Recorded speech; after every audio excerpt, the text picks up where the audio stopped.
Welcome to the Mind. What do we really mean by genius? Matters. Giftedness is so much more than an academic label. Podcast. We tend to think of gifted as kids being good at everything across the board. An exploration of giftedness. Originals are nonconformists. Creativity. People who not only have new ideas. Intelligence. They're the people you want to bet on. In childhood. I like to learn about things, but I like to learn my way.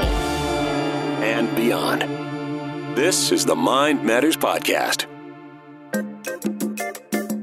Hey there, this is Emily Kircher-Morris, and on this decade-ending episode, we decided to look back at the almost 2 years of our podcast's history, dig in a little to the subject matter, and figure out what it was that we covered most during that period. It turns out we covered a lot of ground, and it was really hard to pick just one, but there was definitely one topic that seemed to rise to the top: twice-exceptionality, or 2E.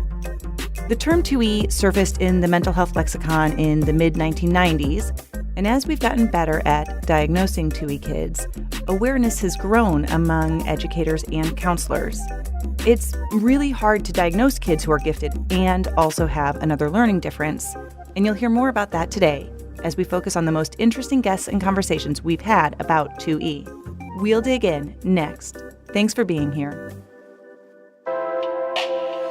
Previously on Mind Matters. It's widely known that a child's ability and freedom to play influences their executive functioning skills, but it goes much deeper than that. In the last decade or so, one of the biggest changes I've seen is students struggling with creative play, social problem solving, cognitive flexibility, just their approaches to open-ended tasks. When they were given choice in a classroom setting with problem solving, they would struggle to be creative. They had less and less choice in their own personal lives outside of school. What role do you feel like parents play? They worry. There's an anxiety about what their child needs to have on their transcript to have college choice, job choice. So they take some of that autonomy away from their children. Look for episode 26 wherever you get your podcasts.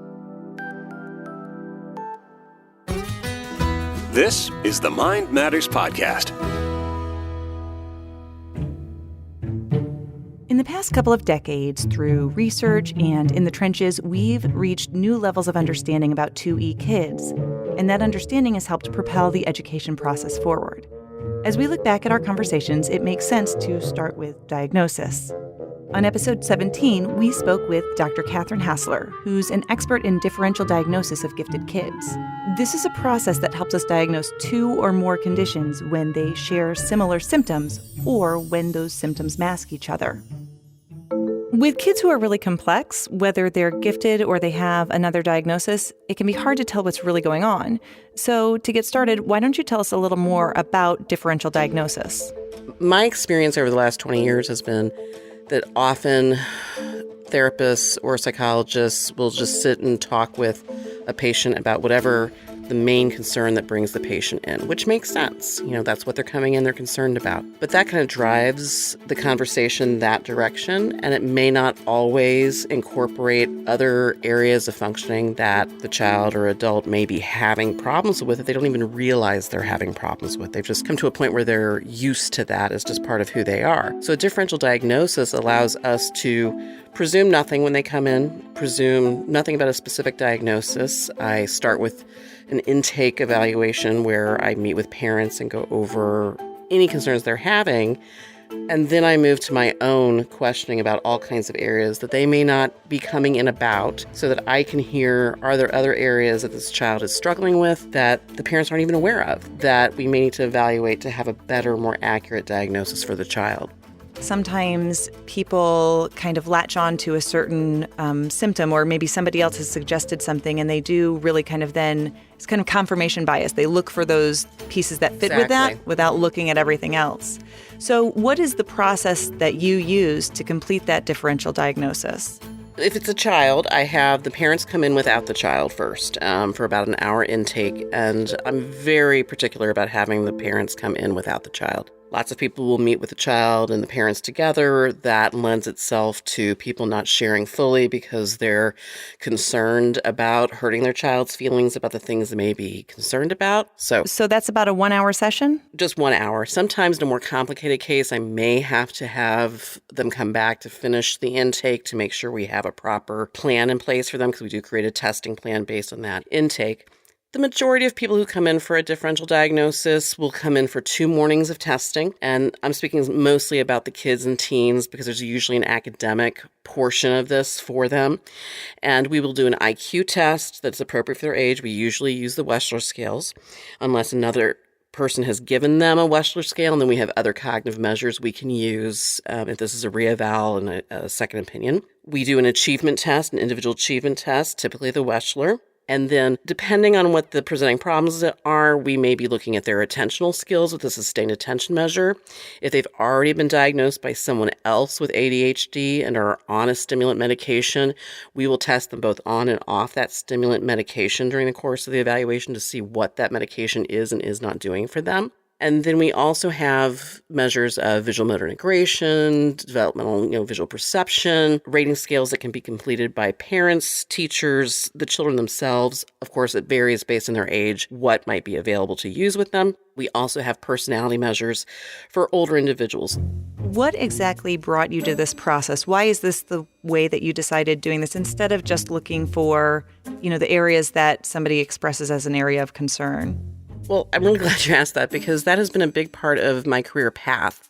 When I first started 20 plus years ago in psychology, I was on an internship at the University of Chicago, and I had the opportunity to participate in an ADHD clinic, which was specifically about diagnosing attention and learning problems in children. And that really set the path for my career. But there was so much we didn't know 20 years ago about these kids. So I also was on a rotation for neuropsychology in kids. And so the two experiences together, I was looking at people looking at the attention, looking at the learning, but not always adding in the emotional component.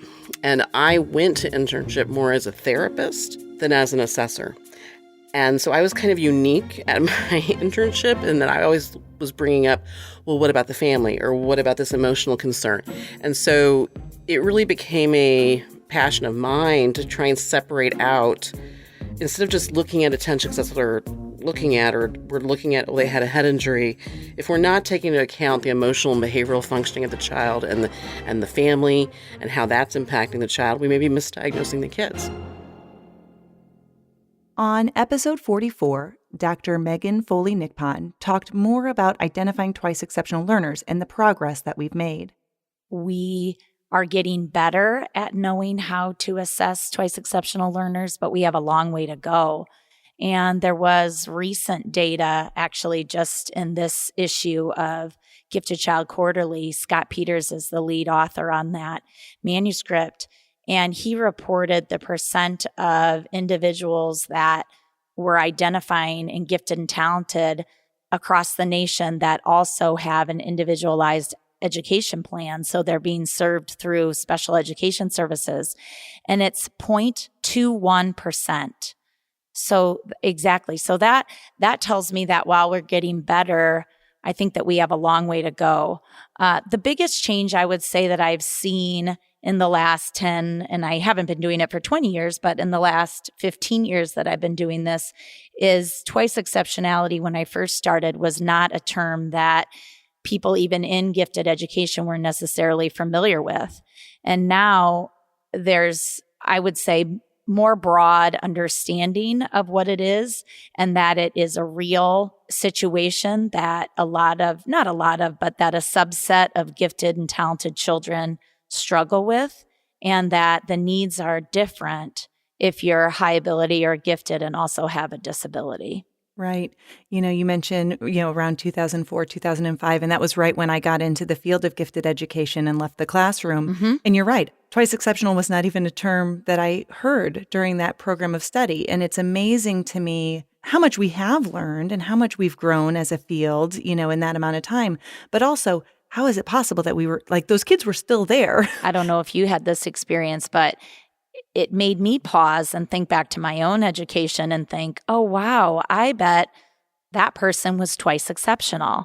But we didn't have a term for it. We didn't have a way to understand that child. I can do the same thing. I can go through and there are several people that I can pick out. Yeah. In retrospect, you look and go, wow, there are just a lot of things there. And I bet they weren't really getting their needs met, the way that would have been best for them. Yes. I think that there is an understanding that we need to move away from ideas such as global giftedness, that we're looking for high ability across educational and ability domains. I think that is a move in the right direction. I think that we're moving in a direction of thinking of gifted or high ability as a trait, not a state. So one of the biggest problems I always saw was if you are, for example, I live in Iowa, and maybe you're a sixth grader identified as gifted and talented if you live in Tipton, but then you move to Cedar Rapids and you're no longer gifted and talented. That's just not true. It's just that the identification criteria changed. And so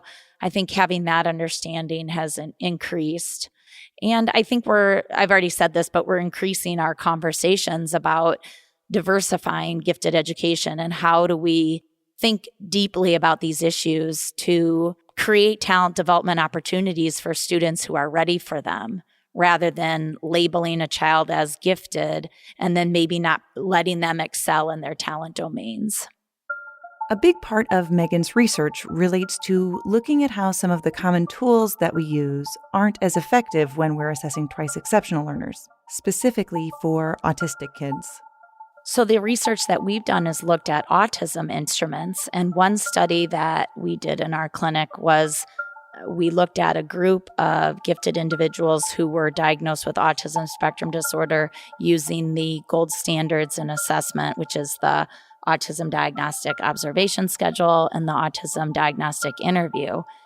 We then gave those youth screening instruments to see whether or not they would still be diagnosed with autism. And they all weren't, and they all should have been because, again, they went, this was a screening instrument. So it said to us that these screeners may not capture the gifted student with autism traits in order to recommend whether or not they should receive a full evaluation. Because you want your screener, just like in gifted identification, to cast a wide net. And these screening instruments may not. And our thoughts are it's because it manifests differently in gifted youth. So I'm working with some students and some colleagues to identify and measure to look at how autism manifests in gifted and talented youth. But that's easier said than done. It's kind of challenging to develop a clinical instrument, but we're doing that right now and we're validating it, which is exciting. We were joined on episode 25 by Chris Wiebe from Bridges Academy in Los Angeles, which is a school that specializes in educating 2E students. On that episode, Chris described one of his students. I had just a wonderful student, very, very bright, very, very high perceptual reasoning skills on the WISC, and but also a lot of defiance in there, high ADHD, and just hitting a wall in his English class, and lots of acting out, lots of behaviors, which again, in maybe a different setting, would have meant that he was out on his ear, right. And so he was very, very behind in a lot of his writing assignments and all of this, but he had this idea to build, and I hope I'm not misremembering, but there's a certain kind of a shrimp that is very difficult to keep this shrimp in a tank because it's so destructive, right? And he had this goal that he wanted to create a tank that would be able to contain this, and so thinking of the symbolism of this, by the way, is pretty insane because, as I say, this kid was having his own, issues really. Right. Fitting in the tank. Yeah, staying in the tank. Exactly, right. So he came in to meet with me about the project, and so I said, go and look at the materials you would need to do this and then come back and talk to me. And so he did that, and it was, thousands of dollars to build this. And so I said, well, that doesn't mean that the idea or the project stops here. Why don't you do a GoFundMe campaign? and, to see if you can raise money for this. And now, if you go to an English language arts, sort of idea, you see what happens. I have now created a situation where he needs to think about his audience. He needs to think about the purpose. And I, in fact, had him writing 3 different GoFundMe page things. One would be directed to people he knows very well, grandma and family, and another one addressed to his friends, and another one addressed just to the general public. And suddenly the kid's doing all of the writing that I would ever want him to do and more. I can now assess those same skills that he was not able to, flex in his English class at the time. And that's what I mean when I say the nimbleness, right. The ability for a school to respond in that way. It just can be difficult to do. And I think we have the luxury, and the benefit here with our faculty and our program to be able to do a lot of that. On episode 35, ADHD by Any Other Name, we were joined by Dr. Matthew Fugate, who has conducted groundbreaking research into ADHD. Here, he addresses some of the struggles of using teacher referrals as a way of identifying kids for gifted testing. I wish I could do away with them in one fell swoop. Yeah. But quite honestly, even some of the screeners and the tools we're using aren't necessarily appropriate for those children. Tell me more about that. They still get missed because one of the issues with people with ADHD is this breakdown in the executive functioning of working memory, that ability to hold things in mind, in the purest layman's term, hold things in mind just long enough to carry out a task. Matthew goes on to talk about misinterpreting signs and symptoms of ADHD and any connection between ADHD and creativity. It's confusing. You see a student who is able to focus when it's a preferred activity, but then when it's something that they're not really interested in, they couldn't force themselves if they tried. I mean, it's just too much for that task initiation and that persistence to be able to get through that. But it gets interpreted as laziness. Right. Or lack of motivation. And, it breaks my heart for those kids because it's more than that. And then that becomes sometimes a self-fulfilling prophecy, I think, as they internalize some of those messages. Definitely. Looking back at this study with the gifted girls, one of my participants, Leah, related a story about being in science class and how her science teacher didn't understand her because she struggled in that class. She would sometimes act out in that class. So this teacher moved her toward the back of the classroom. Well, that happened to be right next to the fish tank. So here she is in a class where she struggles. She feels like the teacher doesn't understand her. So she has a hard time focusing anyway. So where did her attention go? She's watching the fish. Yeah. Right. And then she talked about how the teacher would ask her a question. Her mind had gone elsewhere. She wasn't really sure where the conversation had gone. She would attempt to answer what she thought the question was. And she said, I would get it wrong. And then I felt stupid. Mm-hmm. And that's heartbreaking. Yeah. It's really hard to overcome that when it does become ingrained in your identity. Yeah. Yeah. Tell me about the connection between ADHD and creativity. How do those things connect and overlap? So there have been several studies that have looked at this question. White and Shaw have done a lot of work looking at this. I looked at it comparing students who were gifted without ADHD characteristics and those with those characteristics of ADHD. White and Shaw found that those students who were also ADHD had a preference for idea generation. And they tied it to this idea of lowered latent inhibition because they're constantly taking in all this information. Those students with ADHD really were able to come up with these fascinating, creative, thoughtful ideas. And it was the students without ADHD who had a preference not for idea generation, but taking those ideas and culling through them. What's the most practical? How can we make it work? Yeah. When I looked at the students, comparing students, and these were students from 5th grade through high school, through 12th grade, just looking at levels of creative thinking using the Torrance test, we found that the group that was gifted with ADHD were significantly higher in their creative thinking ability, divergent thinking ability, than the students who were gifted without those characteristics. And so it was fascinating because ours was the first study to really look specifically at giftedness and gifted ADHD in that capacity, because all the previous studies had been of mixed ability levels. Right. And what was exciting is when we looked at the effect size, you can get statistical significance, but does that actually mean anything? And when we looked at the effect size, we found we got a score of 0.86, which means not only was it statistically significant, it was practically significant. It meant something, which translates into we have to make changes in our classroom to meet the needs of these students, to build up that ability for creative thinking. Yeah. I feel like people, when they think about creativity, they lump it into fine arts. Yeah.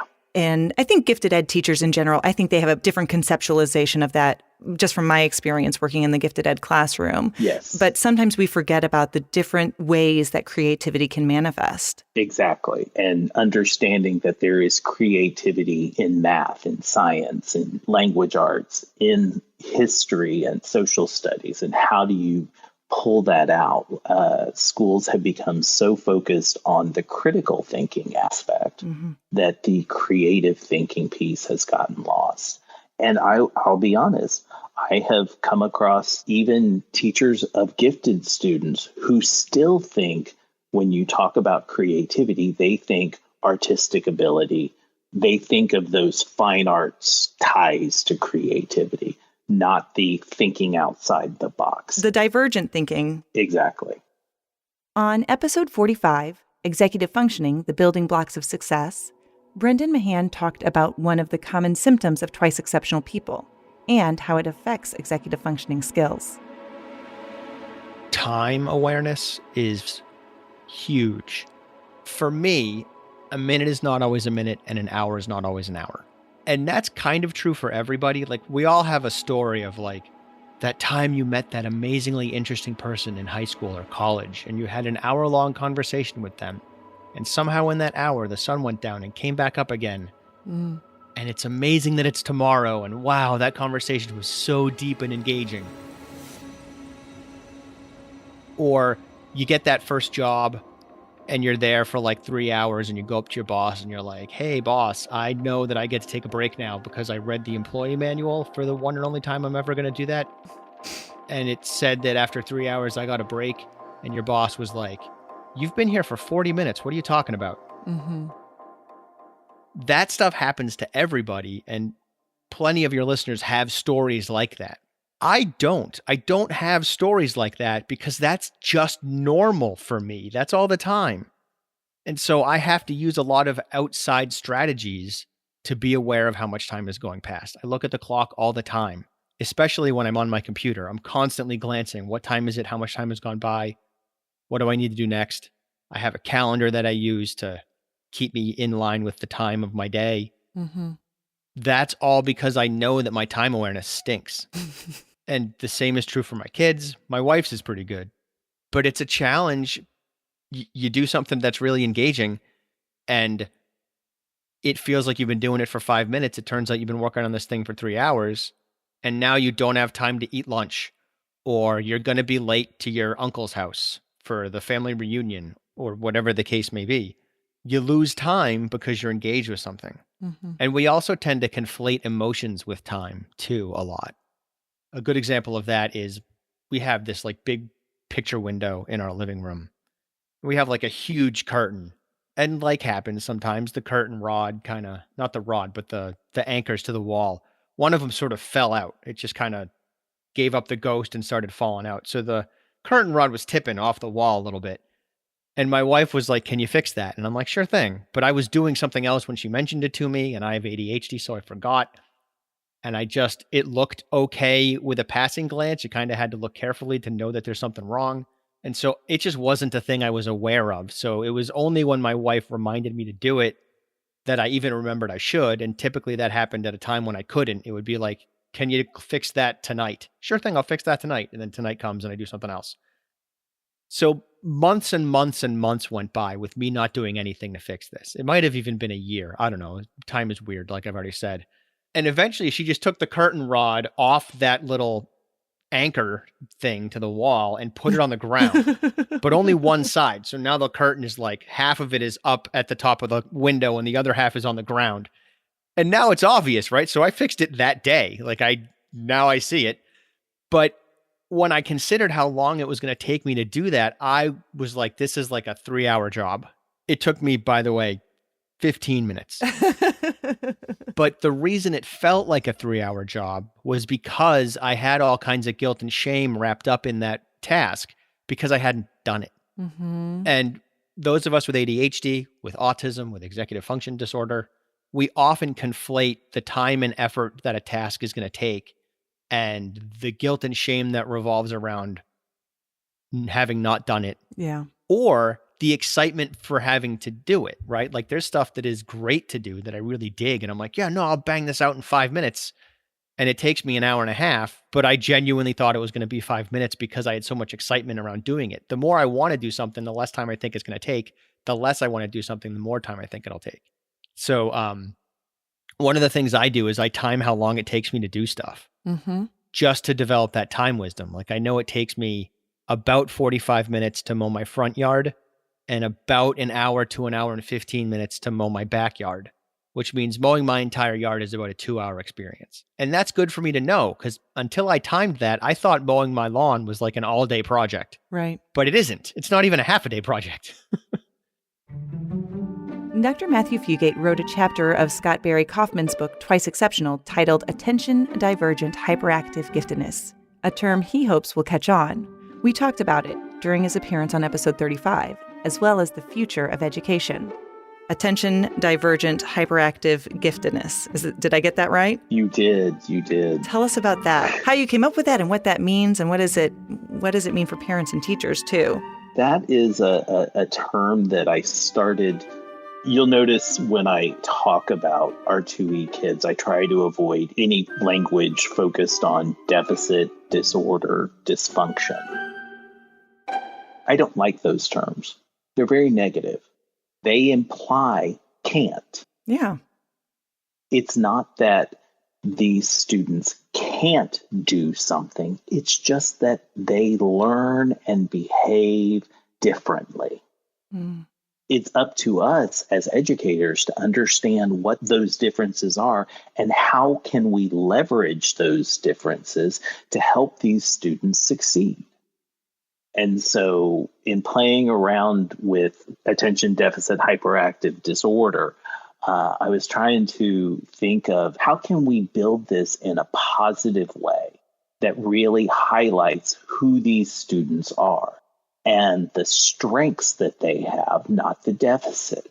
And so just started playing around with it, and we came up with ADHD. It's not attention deficit, it's divergent attention, hyperactive giftedness. I'm passionate about this, I'm creative, I have all these ideas. And so I always say, every time I present on this, I'm like, start spreading it. Stop calling your kids ADHD. They're ADHD.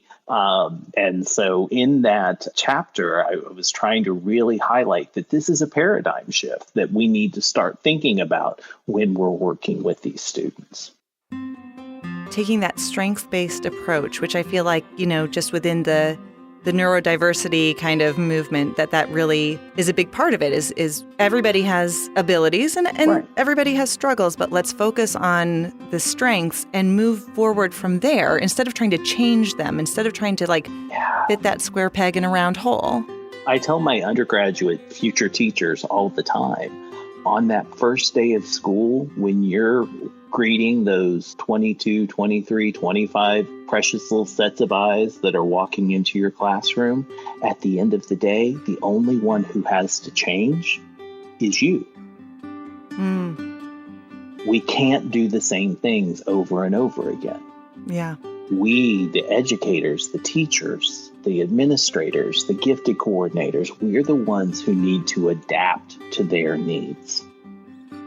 I got goosebumps as you're just saying that. Like, I feel like that's such a powerful message for educators and sometimes parents maybe to hear too, that we don't have to fix or change our kids. We have to change our perspective. Yeah. And there has been movement within the neurodiversity community for this strength-based approach that hasn't yet filtered down to our schools. We still tend to operate in school from a deficit perspective. I mean, think about the IEP and annual review meetings that parents sit in. When I present, I kind of paint the picture of, these parents walk into this big conference room and it's filled with very important people. And if you don't believe me, just ask them, because they're going to go around and introduce themselves and tell you how important they are. That's exactly how it is. Yeah. Exactly. And, and they all are carrying big files of paper, right? And after you've gone through and made the introduction, the first thing that happens, generally, the diagnostician or the head of the special education department will begin to talk about all the things the child can't do. To this day, I don't know when I was in the classroom if this was a change that our special education department made in general, or if it was just with the ARDS that I took part in, because after a while, I would interrupt, before we get started, and I'd open my big file and say, look at where we started the year. Look at where we are now. Let me tell you about some of the great things that your child has been doing. Let's talk about all the growth and the areas of interest that we've discovered that we've been able to use in the classroom. So after a while, my special education department was just like, and I think Mr. Fugate has something he wants to say. They were just open with you. Yeah. They figured out I'm going to talk anyway. But it changed the dynamic of those conversations. Yeah, the entire tone. Yeah.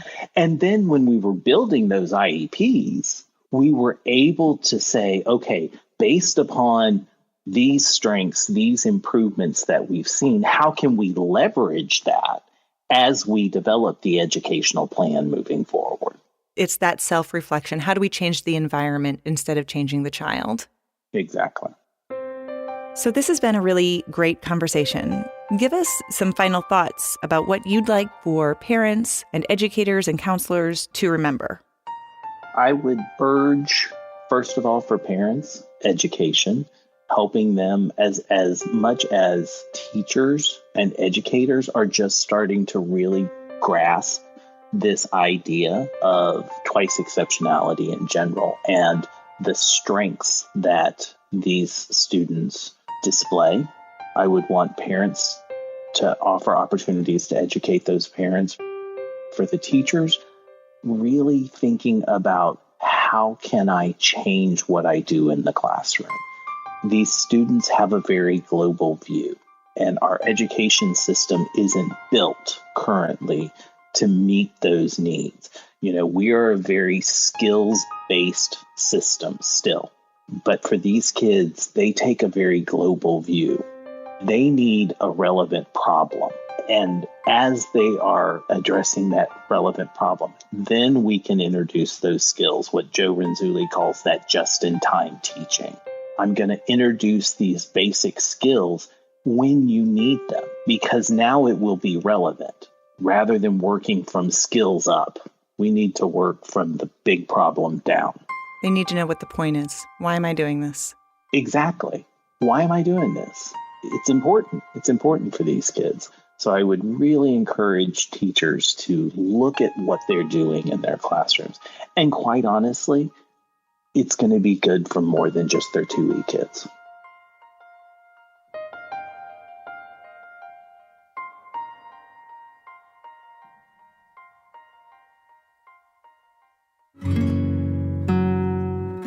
We cover a broad range of subjects on Mind Matters. Twice-exceptionality is just one of the areas we get into, but the awareness of 2E is growing, and school districts and educators are getting more active in addressing the needs of twice-exceptional students. We'll continue talking about this subject and a lot more as we head into the 2020s. We hope you'll stay with us and be part of our conversation. A reminder, you can search our episodes by subject. Just go to mindmatterspodcast.com and click on the search bar and type in what it is that you are looking for. You can search terms like acceleration, ADHD, IQ, autism, education, counseling, and many others. So check it out. In the meantime, this seems like a great time to thank you again. We couldn't do this podcast without the support of our listeners, and we're not going anywhere. So let's plan to see a lot of each other in 2020. Spread the word. Happy holidays. I'm Emily Kircher-Morris. Thank you for listening. Hey there, before you go, I had this idea. Why not become an active supporter of Mind Matters as a New Year's resolution? It's a great way to get access to some membership perks, and it helps us defray the expense of putting on this podcast. It takes a lot of time and money to produce a podcast like Mind Matters. And unlike bigger podcasting companies who can hire writers, producers, and engineers, and they have big promotional budgets, we're just two people. Mind Matters will always be free to listen, but if you have the ability to help, we'd sure appreciate it. You can go to mindmatterspodcast.com and click on Donate to see the options. For Emily, I'm Dave Morris, Mind Matters executive producer. Happy New Year, everyone.